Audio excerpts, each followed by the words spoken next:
Hello friends, आप सभी का स्वागत है एक बार फिर से हमारे YouTube channel the polytechnic classes पे।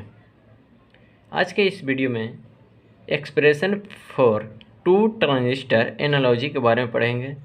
इसका एक्सप्रेशन के बारे में बात करेंगे, इसका एनालिसिस के बारे में बात करेंगे। लेकिन उसके पहले जो मैंने पिछले वीडियो में बताया था, इक्विवेलेंट सर्किट ऑफ एसीआर या two transistor analogy of SCR, उसके बारे में भी आगे थोड़ा सा डिस्कस कर लेंगे, किस प्रकार होता है, कैसे होता है। उसके बाद में एक्सप्रेशन एनालिसिस के बारे में बात करूँगा। तो वीडियो शुरू करने से पहले जो लोग चैनल पर नए हैं, चैनल को सब्सक्राइब कर लीजिएगा और बेल आइकन घंटी को दबा दीजिएगा, क्योंकि कोई भी वीडियो अपलोड हो, कोई भी इन्फॉर्मेशन अपलोड हो तो मिले सबसे पहले आपको नोटिफिकेशन के माध्यम से। अब मैं अपने टॉपिक पे चलता हूँ, expression for two transistor analogy. ये आपका आज का टॉपिक है। मैंने पिछले वीडियो में बताया था, इस प्रकार का सर्किट बनाया था। आप लोग देख रहे होंगे, समझे में ही होंगे। कुछ जो नहीं समझे होंगे थोड़ा सा आज समझ लीजिए, आपको पूरा समझ में आ जाएगा। लेकिन पूरा वीडियो देखें शुरू से लास्ट तक। तो देखिए, ये आपका दो ट्रांजिस्टर लिए हैं, ट्रांजिस्टर T1 और ट्रांजिस्टर T2। ये आपका है, ये PNP ट्रांजिस्टर है, ये आपका NPN ट्रांजिस्टर है। तो इसका जो बेस है आपका, इसका कलेक्टर से कनेक्टेड है, और इसका जो बेस है इसका कलेक्टर से कनेक्टेड है।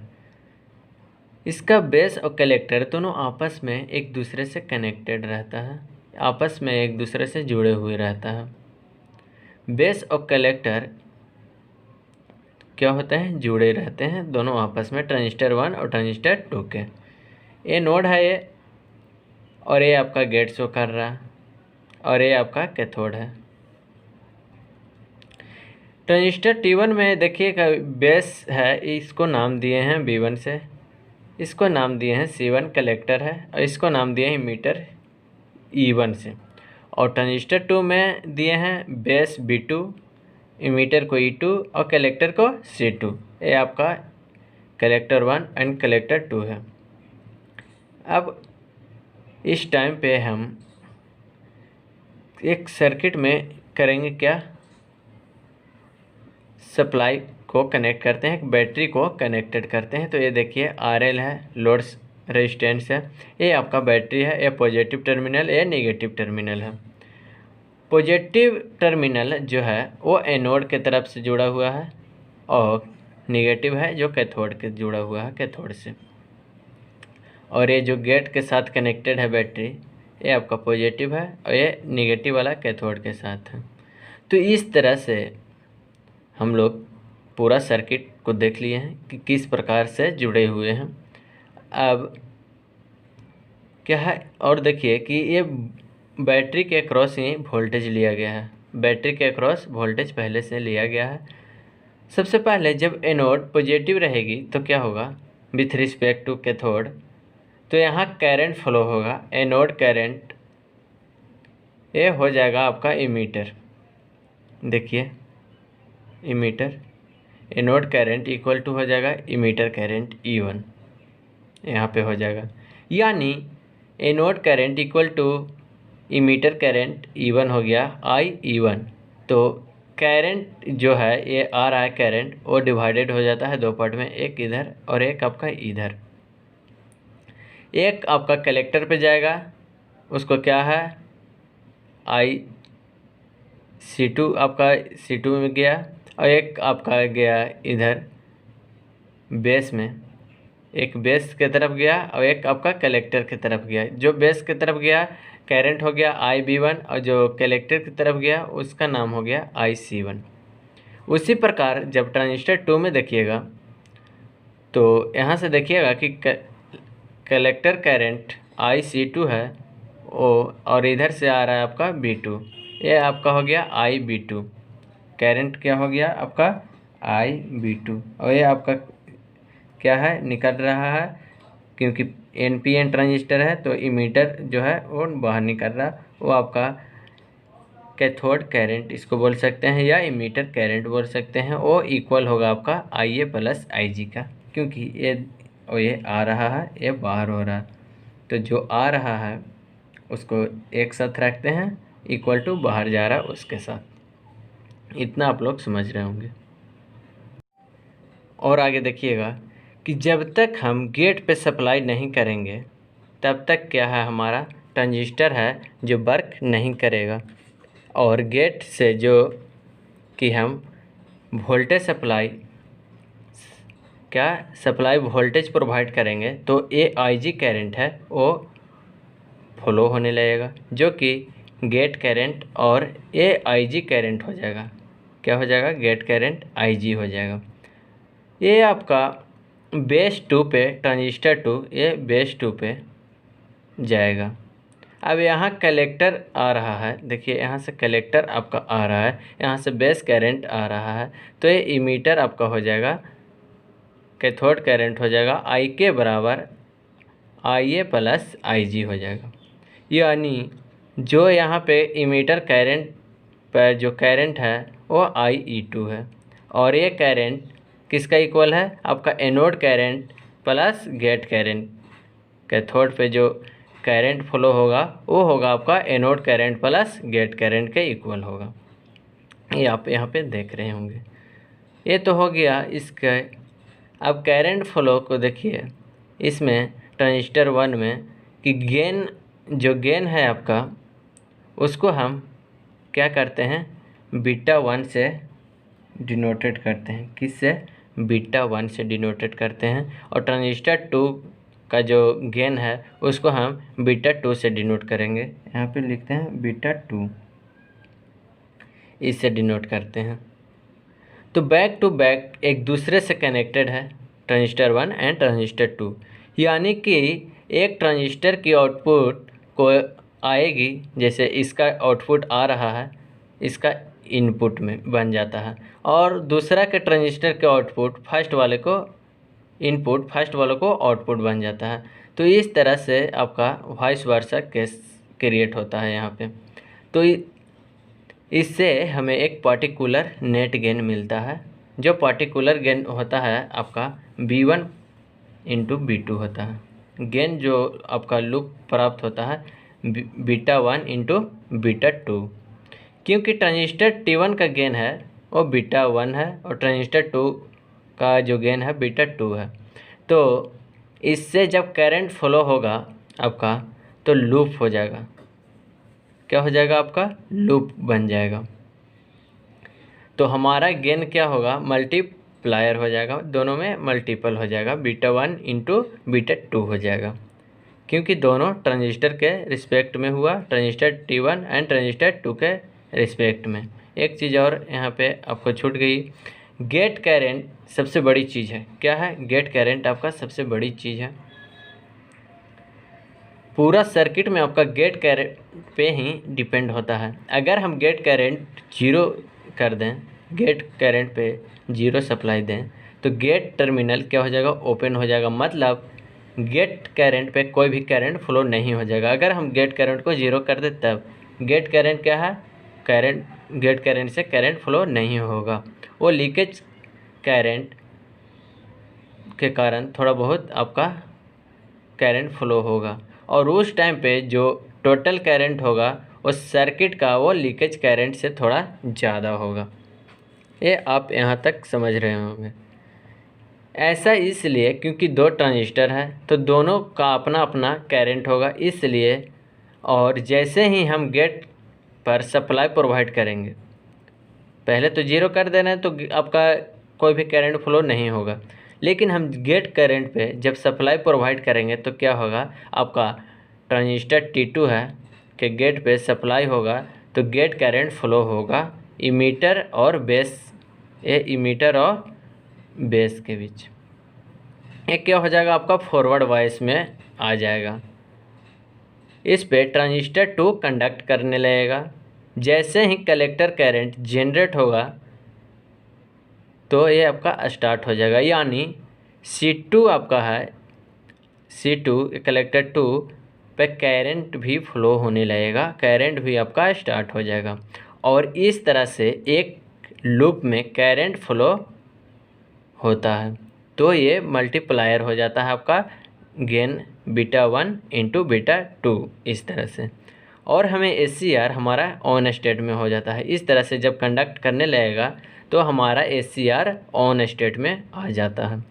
ये हमने की गेन की बात। अब हम देखते हैं जब गेट पे सप्लाई प्रोवाइड करते हैं उस टाइम पे अल्फ़ा 1 एंड अल्फ़ा 2 ये क्या होता है, अल्फ़ा 1 एंड अल्फ़ा 2 आपका फ्रैक्शनल होते हैं। यहाँ पे देखिए alpha and alpha 2 show fractional of holes and electron inject from anode and cathode and junction 2।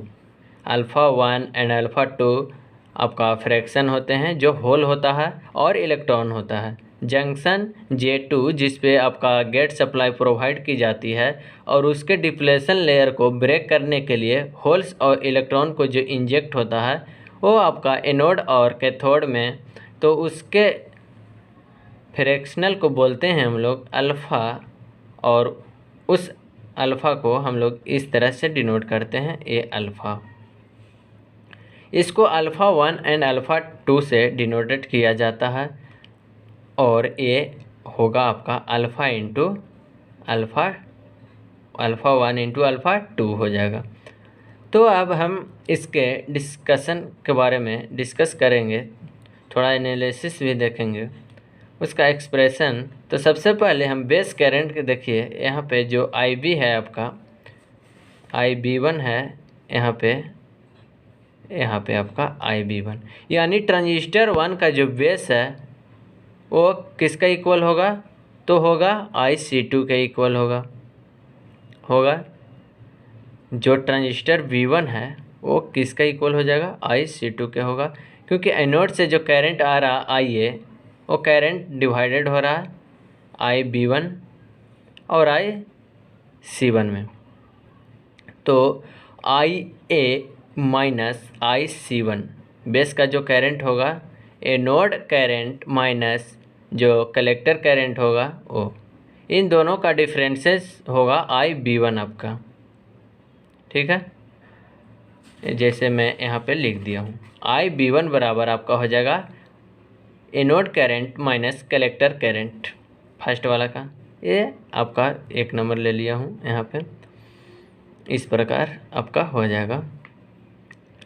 अब IB1 करंट जो है हमारा कलेक्टर 1 का करंट होगा वो इक्वल होगा आपका अल्फ़ा 1 IA से, एनोड करंट से, ये मैं यहाँ पे लिख दिया हूँ।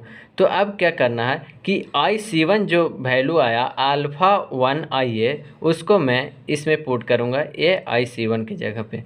तो IB1 को यहाँ पे IB1 लिख दिया हूँ। अब IA को IA माइनस IC1 को मैं ये लिख सकता हूँ alpha 1 into IA, putting the value of IC1 का वैल्यू यहाँ पे पुट किए हैं। अब क्या करना है आपको, ये IA को कॉमन ले लेना है। तो IA को मैंने कॉमन ले लिया तो बचा क्या 1, यहाँ पे अल्फ़ा 1 इस प्रकार बच जाएगा। अब क्या करेंगे, सेम इसी तरह आपका IC1 अगर आपका अल्फ़ा 1 IA के इक्वल है तो एनोड से आपका करंट आ रहा, तो IC2 जो है ये IC2 ये किसके इक्वल होगा, ये होगा अल्फ़ा 2 के इक्वल। क्या हो जाएगा, अल्फ़ा जो गेन है आपका अल्फ़ा 2 ट्रांजिस्टर 2 का है इसीलिए अल्फ़ा 2 हो गया, ये कैथोड करंट का इक्वल हो जाएगा। जो ऐसे लिखें इसका IC2 बराबर अल्फ़ा 2 IK। लेकिन जो बीटा करंट आपका है ये किसके इक्वल है, तो ये IC2 के इक्वल है, जो कि एक करंट यहीं से जा रहा है, यहाँ C2 पर जा रहा है, यहाँ पे देखिएगा C2 पे जा रहा है, तो IC2 का इक्वल हो जाएगा, इक्वल रहेगा। अब IB1 इक्वल है किसका, IC2 का, तो यहाँ पे देखिएगा आपका IB1 जो है IC2 का इक्वल है। तो अल्फ़ा 2 IK क्या हो जाएगा, ये वाला अल्फ़ा 2 IK यहाँ पे मैंने लिखा हूँ इसका आई बी वन का ये वैल्यू है, तो आई बी वन का मैंने वैल्यू लिख दिया हूँ, आई ए इंटू 1 प्लस 1 माइनस अल्फ़ा 1। अब इसको आई के को वैल्यू निकाल लेना है यहाँ से, आई के बराबर, तो आई के बराबर कितना हो जाएगा आपका 1 माइनस अल्फ़ा ए इंटू आई ए बटा आपका अल्फ़ा 2 बचेगा। चूँकि आपका कैथोड करंट है जो किसके इक्वल है, आपका anode current and gate current का इक्वल है, मैंने सर्किट में बताया। तो एनोड कैथोड करंट जो है anode current and gate current का इक्वल है, तो आई ए प्लस आई जी बराबर हो जाएगा, आई के बराबर आप यहाँ पे निकाले हुए हैं, तो आई ए प्लस आई जी बराबर हो जाएगा 1 माइनस अल्फ़ा 1 इंटू आई ए बटा अल्फ़ा 2। अब क्या करेंगे, एक क्रॉस कर देंगे, क्रॉस मल्टीप्लाई, तो आपका आ जाएगा आई ए प्लस आई जी इंटू अल्फ़ा 2 बराबर 1 माइनस अल्फ़ा 1 इंटू आई ए। अब यहाँ से दोनों से आई ए को हम लोग कॉमन ले लेते हैं, तो जब आप इसको थोड़ा और डिस्क्राइब करिएगा तो आपका आ जाएगा आई ए बराबर अल्फ़ा 2 इंटू आई जी बटा 1 माइनस अल्फ़ा 1 प्लस अल्फ़ा 2। ये आपका टोटल जो एनालिसिस करके आया वो इतना आ जाएगा। कितना आ जाएगा आपका, एनोड करंट बराबर आ जाएगा आपका अल्फ़ा 2 आई जी बटा 1 माइनस अल्फ़ा 1 प्लस आपका अल्फ़ा 2 आ जाएगा। ये आपका एनालिसिस हुआ टू ट्रांजिस्टर ऑफ एसीआर का, expression of two transistor of SCR, ये आपका एनालिसिस हुआ, ये आपका एक्सप्रेशन हुआ। लेकिन कुछ पॉइंट है जो आपको याद रखना चाहिए, वो ये है कि अल्फ़ा और अल्फ़ा 2 है वो यूनिटी होती है, तो अल्फ़ा 1 प्लस अल्फ़ा 2 बराबर 1, ये आपका यूनिटी होती है, ये याद रखिएगा। तो ये पूरा एनालिसिस इस प्रकार आपका होता है टू ट्रांजिस्टर ऑफ एसीआर का। तो उम्मीद करता हूँ कि ये आपका एनालिसिस आपको समझ में आया होगा। अगर किसी को समझ में नहीं आया हो, नोट्स जब मैं भेजूँगा उसके माध्यम से आप लोग देखिएगा किस तरह से एनालिसिस किया गया है। आप सर्किट को और एनालिसिस को दोनों को मिला कर आप लोग समझेंगे तो काफ़ी ज़्यादा फायदा होगा, आपको समझ में आएगा।